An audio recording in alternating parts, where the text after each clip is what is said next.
Hello students, now that you are well versed with the fluid mosaic model of the cell membrane, that is the plasma membrane, we have to deal with how this plasma membrane is responsible for the transport across the membrane, because this is the periphery of the cell. It is the junction from where all the outside material has to enter inside the cell, or whatever material is present inside the cell that has to go out. So basically when we talk about membrane transport, first thing that you keep in your mind is that it would be fluid mosaic model that you would need to recall.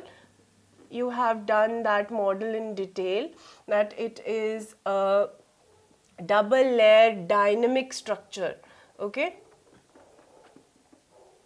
Now when I use the term dynamic structure, I am referring to the membrane transport that membrane is enabling. That is why I term it as dynamic structure. Moreover, try to recall that the fluid mosaic model has the composition of the membrane is understood in terms of lipid and the proteins and few oligosaccharides, of course.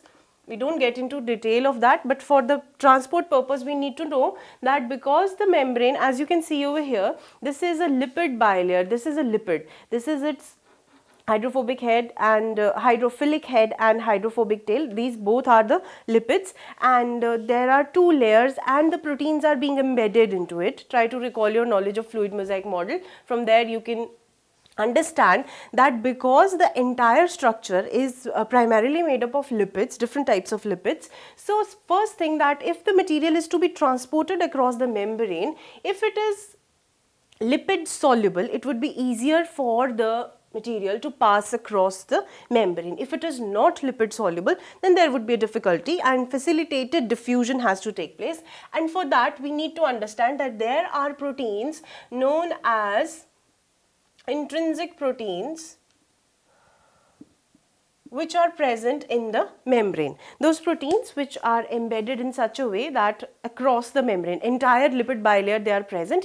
These proteins, they act as porins, alright. They are responsible for movement of the material which is present outside the cell into the cytoplasm, and whatever has to go outside the cell, that would be thrown out through these proteins only. So when we understand membrane transport and the mechanisms or the phenomena which are behind it, we just need to have a basic idea of the fluid mosaic model.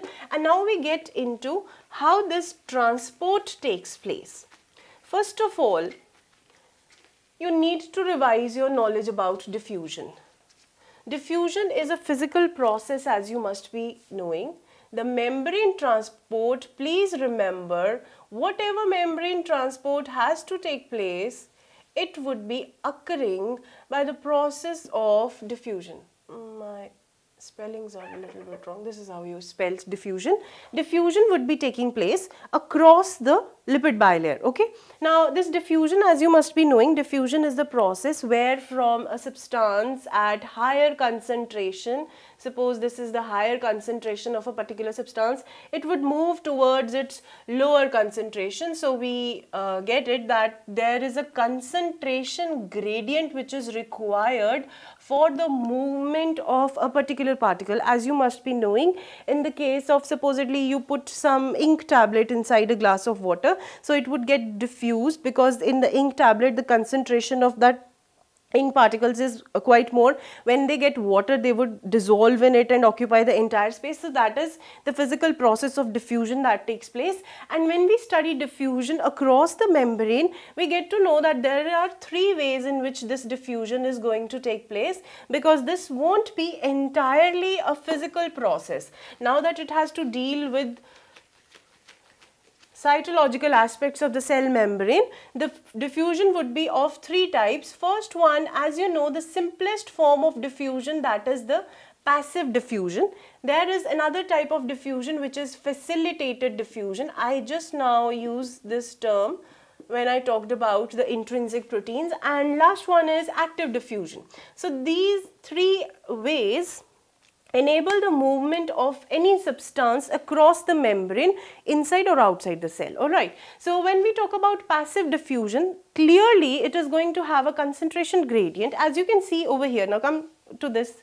This particular diagram explains all the three types of diffusions. Come over here. This one, as you can see, the first one that I am referring to, that is, you can see the concentration of this purple particles, as you can see, it is quite high outside the cell. Consider this as cytosol, and this is outside the cell. Alright. So the cytosol is having least concentration, very less concentration of these particles. As they are concentrated more outside the cell, there is a gradient which is formed, and these particles, they would move inside. As they are moving without the agency of any protein, you can see that they are moving across the lipid bilayer and there is no protein through it. That means they must be lipid soluble. That means lipid bilayer is favoring their diffusion. Next type of diffusion that we deal with is facilitated diffusion. Supposedly this particle is not lipid soluble, so the lipid bilayer is little bit hostile for its movement. So we have proteins which are present entirely across the lipid bilayer. They are totally present, see, from one end to the other end, and they would have a channel inside it. That is why the other name for these proteins is, one is porins, I just used, other is channel proteins.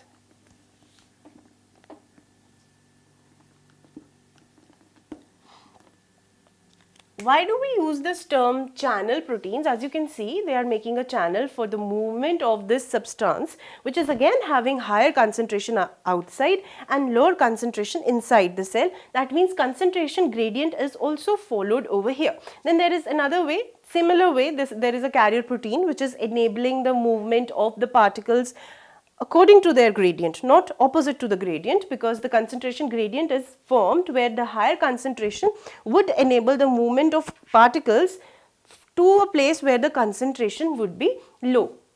Then next one that we deal with is the active type of diffusion. When I say active diffusion, and first thing you have to remember in case of active diffusion, that there would be an energy particle involved in this. Now we are talking about the diffusion of these square particles over here. As you can see, the square particles are quite less in concentration outside the cell, and diffusion is also taking place opposite to the gradient, because the concentration is lesser over here, higher inside, because the diffusion has to take place opposite to the gradient. There would be an energy particle that would be required, which would enable the movement of these particles across the proteins so that they enter the cell even if the gradient is not present. Alright, so these are the three methods in which the diffusion takes place. First one was the simplest diffusion, simple physical process, simply going across the concentration gradient. Second one is using the particles that are the carrier proteins. The particles would go across through the channels for the, from the carrier proteins. And the last one is not having the concentration gradient, yet the transport is taking place because ATP has come into being, and you know ATP is the energy currency. So that is why this is known as active transport,